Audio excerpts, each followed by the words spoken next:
뼈와 척추에 관한 10,000가지 처방을 해드립니다. 안녕하세요. 본척만척의 진행을 맡은 정형외과 전문의 우영아입니다. 건강은 건강할 때 챙겨야 한다는 말 들어보셨죠? 뼈도 마찬가지입니다. 튼튼할 때 챙겨야 합니다. 내 몸을 지탱하는 기둥, 뼈 건강의 모든 것, 본척만척에서 알려드리겠습니다. 뼈 건강엔 골량, 쉽게 말해 뼈의 안에 칼슘의 양이 중요한데요. 35세 이후부터는 골량이 서서히 줄어들어 관리가 필수입니다. 오늘의 주제는 심할 경우 뼈가 부러지기도 하는 위험한 질병, 골다공증입니다.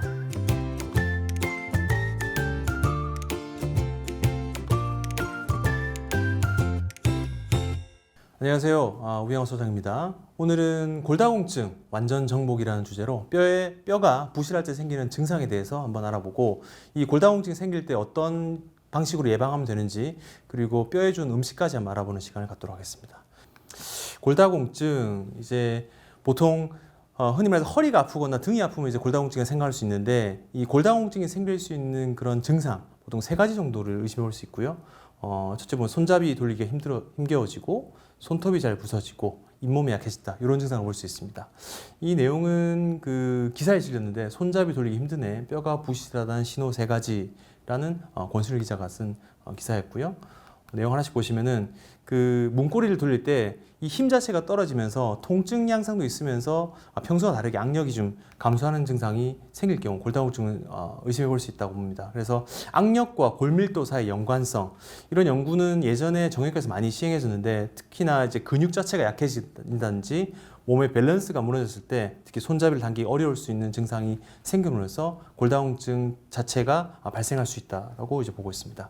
요거도 소나기 힘, 우리가 악력이라 하죠. 악력 자체가 강할수록 손목의 뼈 골밀도가 높은데, 이런 악력과 요골 골절의 밀도 사이에 관련성을 이제 보는 논문들도 많이 이제 작성되고 있고요.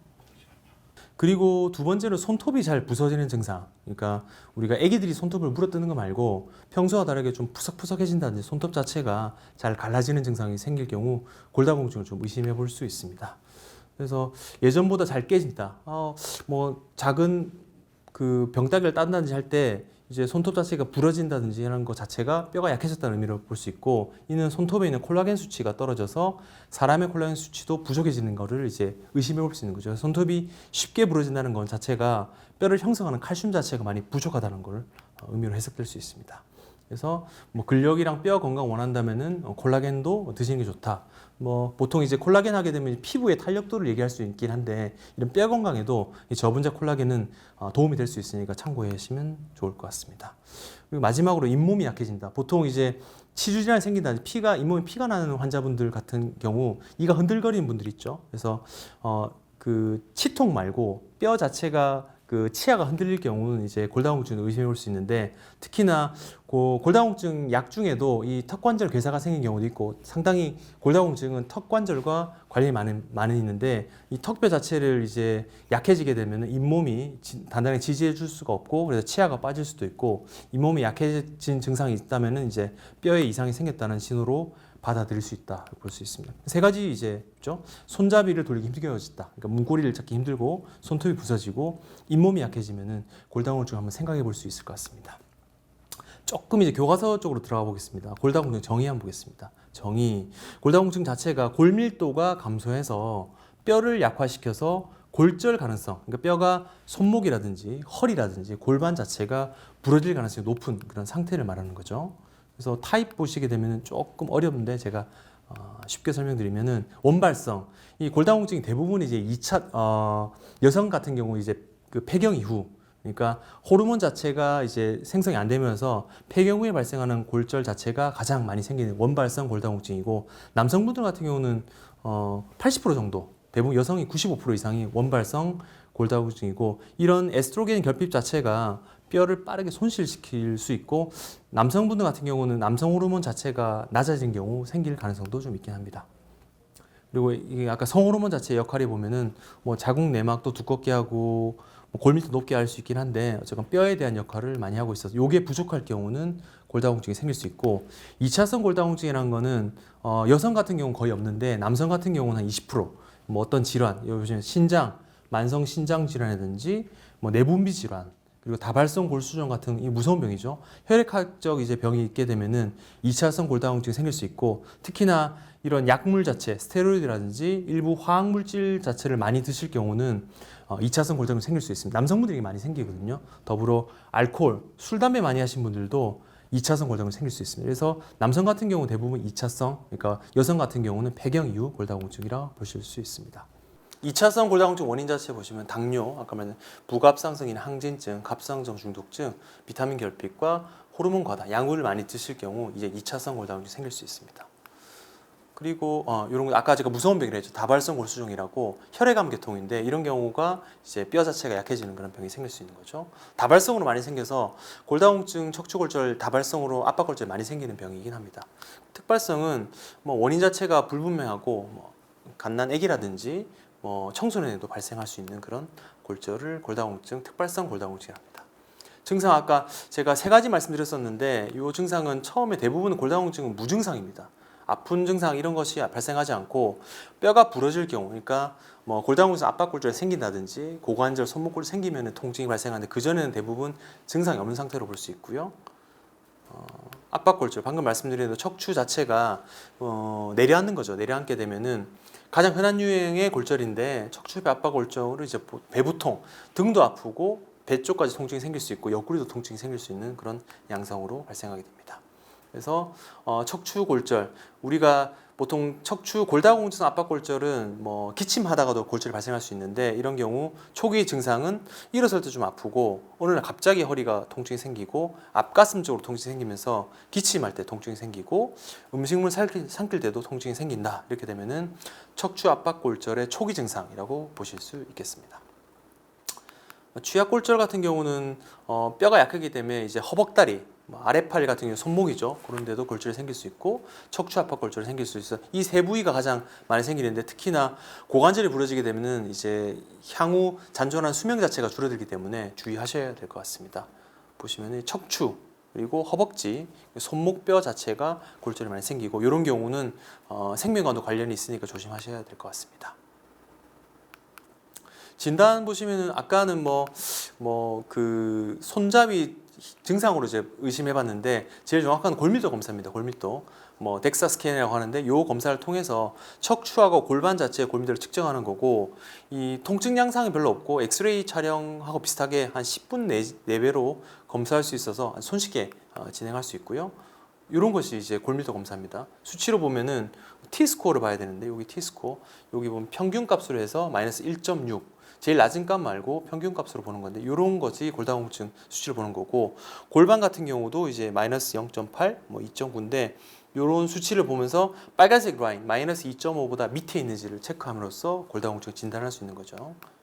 여기 덱사 스캔이고 비타민 D 수치 보통 뼈가 이제 얼만큼 생기고 있는지 그리고 골 형성 수치하고 골 감소 수치도 볼 수 있고 비타민 D 수치도 볼 수 있는데 이런 30 여부에 그 미만되는지 이상되는지를 피 검사를 통해서 볼 수 있습니다. 그렇게 되면은 뼈 내 상태가 이제 덱사 스캔, 우리 골밀도 스캔의 외로 이제 그 현재 상태를 좀 체크해 볼 수 있으니까 좀 더 확실하게 볼 수 있는 그런 방법이 되겠고요. 아까 보셨지만 2차성 골다공증 원인 여기 있고 피 검사 같은 경우 이제 일반 혈액 검사, 간 기능 검사, 갑상선 기능 검사도 있고 여기 이제 부갑상선 수치라든지 나머지 소변에서도 혹시 다른 병이 있는지를 보는 검사. 또 심한 경우는 이제 우리가 척추 다발성 다발성 골수염이 있는 경우는 이 뼈 자체에 이제 조직 검사하는 경우도 있거든요. 그런 식으로 진단을 해볼 수 있게 됩니다. 이런 거 다 골다공증 치료 지침에 다 들어가 있는 내용이고요. 요걸 많이 이제 궁금해하시죠. 예방 어떻게 하면 이제 골다공증이 안 생길 수 있느냐. 그래서 아까 남성 같은 경우는 2차성 골다공증 상당히 많은데 담배하고 이제 음주겠죠. 그래서 당연히 흡연을 이제 안 하셔야 담배를 이제 끊으셔야 되고 카페인 섭취도 하루에 한 3잔 이상은 섭취하지 않는 것 방향으로 가는 게 골다공증에 도움이 되실 것 같고 술도 당연히 좋지 않겠죠. 술 하면 담배가 같이 따라오니까 그래서 술, 담배 및 알코올 섭취를 이제 줄이는 게 좋을 것 같고 칼슘과 비타민 D 섭취도 이제 같이 하셔야 됩니다. 특히나 칼슘 같은 경우 과섭취할 경우 심장에 문제가 있을 수 있으니까 되도록이면은 적정 용량을 이제 지키시고, 만약에 먹는다면은 음식으로 드시는 게 제일 낫고요. 비타민 D 같은 경우는 보통 정해진 용량이 있는데 주사를 한 달치 맞는 것보다는 매일매일 조금 섭취하시거나 바깥 활동하시는 것이 도움이 되실 것 같습니다. 그리고 운동이 필요하죠. 체중 부하 운동. 그래서 계단 오르기라든지 우리가 웨이트 트레이닝하고 근력 운동을 하시는 것이 골다공증에 상당히 도움이 되실 거니까 이거는 늘 평소에 하시는 게 좋을 것 같습니다.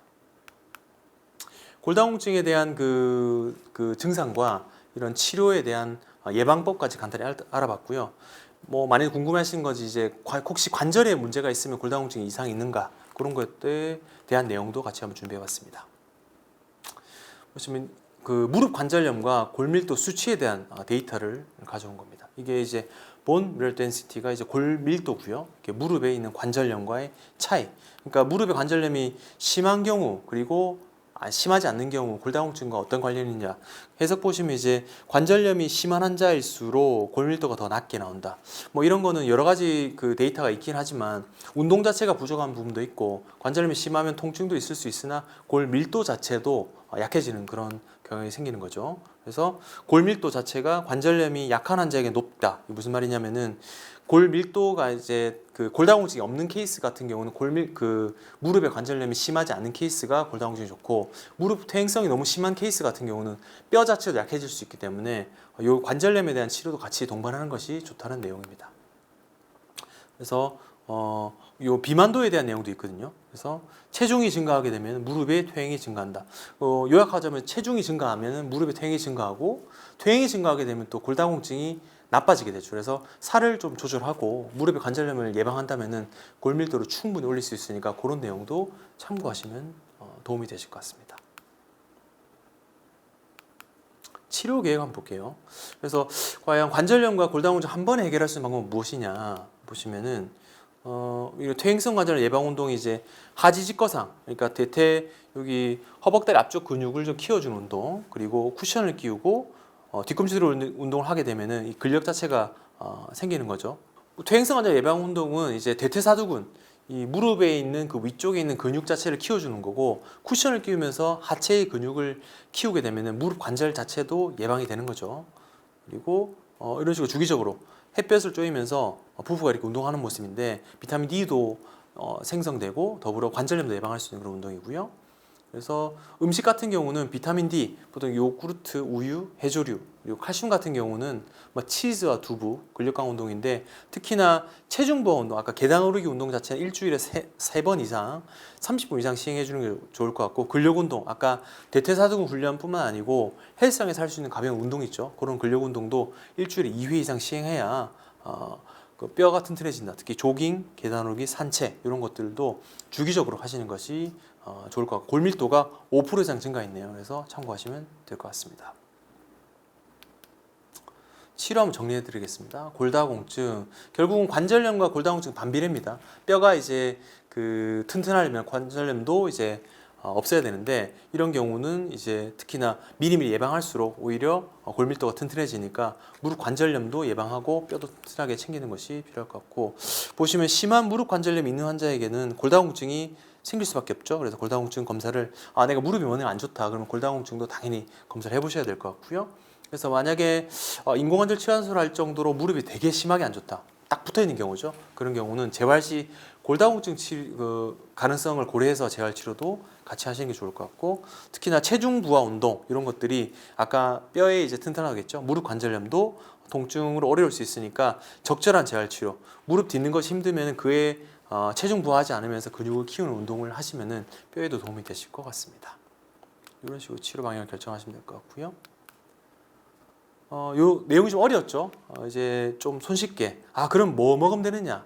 골다공증을 예방할 수 있는 음식에 대해서 한번 봤습니다. 권장량 보시면 아까 칼슘도 보시면 이제 800에서 1500까지 권장하는데 너무 많이 드시면 혈관에 심장에 부담이 되니까 될 수 있으면 음식으로 섭취하는 게 좋을 것 같습니다. 비타민 D 같은 경우도 매일매일 섭취하는 것보다는 매일매일 약으로 섭취하고 한 달에 한 번씩 맞는 주사보다는 자주 섭취하는 것이 좋을 것 같고요. 1번이 멸치입니다. 멸치. 특히 여기 보시면 멸치를 먹기 전에 햇볕에 한 번 더 말리면 칼슘과 농축된다고 되어 있는데 어쨌건 뼈에 이제 칼슘과 비타민 D가 농축되어 있는 그 1번이 이제 멸치고요. 그다음에 유제품, 우유보단 치즈, 특히나 치즈가 골다공증에 아주 좋은데 이게 치즈 속의 칼슘이 뼈 속의 지방까지 제거하고 빈자리를 채워준다. 상당히 좋죠. 그래서 치즈도 뭐 저는 이제 노란 치즈, 하얀 치즈 다 좋아하는데 뭐 피자에 있는 치즈든 어쨌건 우유보다는 치즈를 많이 섭취하는 것이 좋을 것 같고, 당이 첨가된 요거트는 되게 체중 증가하기 때문에 당이 첨가되지 않은 하얀색 무맛의 요거트를 드시면 좋을 것 같습니다. 그리고 녹색 채소, 브로콜리. 저는 이 발표를 준비하면서 브로콜리를 좀 더 눈여겨보고 많이 섭취하게 되는데 이게 시금치보다 칼슘 함량이 더 많대요. 그래서 약을 굳이 안 드시고 브로콜리만 매일매일 좀 충분히 드신다면은 골다공증 충분히 예방할 수 있을 것 같고, 이외에도 녹색 채소, 케일, 순무 등도 도움이 되실 것 같습니다. 그다음에 해조, 미역 좋은 건 당연히죠. 미역은 피도 맑게 하지만 칼슘 함량도 정상 수치에 시금치 25배 달하니까 상당히 많이 포함되어 있고요. 그다음에 콩류, 이 콩은 이제 단백질 및 칼슘이 같이 있으니까 당연히 골다공증에 도움이 되실 것 같습니다. 등푸른 생선, 근데 요거는 너무 많이 드시면 또 이제 가우트, 통풍이랑 또 연관이 되니까 적절하게 이제 드시는 게 좋을 것 같은데, 연어 같은 경우는 칼슘이 높지 않고 하지만 흡수를 도와줄 수 있는 마그네슘이 충분하기 때문에 등푸른 생선 가운데 연어는 조금 추천드리고, 연어에도 고등어, 꽁치, 참치가 있는데 만약에 통풍에 대한 위험도가 있으신 분들은 요거는 좀 자제하시는 게 좋을 것 같고요. 홍아씨, 이게 홍아씨는 구해서 드시기 좀 어렵거든요. 약품으로 판매하고 있습니다. 홍화칼슘. 그래서 홍아씨는 따로 드셔보시면은 뭐 도움이 되실 것 같습니다. 이렇게 이런 식으로 식단을 구성해봤는데, 제가 브로콜리하고 미역, 등푸른 생선과 유제품, 그러니까 멸치 이렇게 드시면은 골다공증 예방에 충분히 도움이 되실 것 같습니다. 골다공증은 대부분 골절이 일어나기 전까지 증상을 느낄 수 없어서 소리 없는 뼈도둑이라고도 불리기도 합니다. 건강한 뼈, 도둑 맞지 않으려면 항상 내 몸의 소리에 귀를 기울여 조기 진단하고 치료를 받는 것이 가장 중요합니다. 뼈와 척추에 관한 만가지 처방, 본척만척. 다음 시간에도 내 뼈를 지키는 유익한 정보를 들고 찾아오겠습니다. 감사합니다.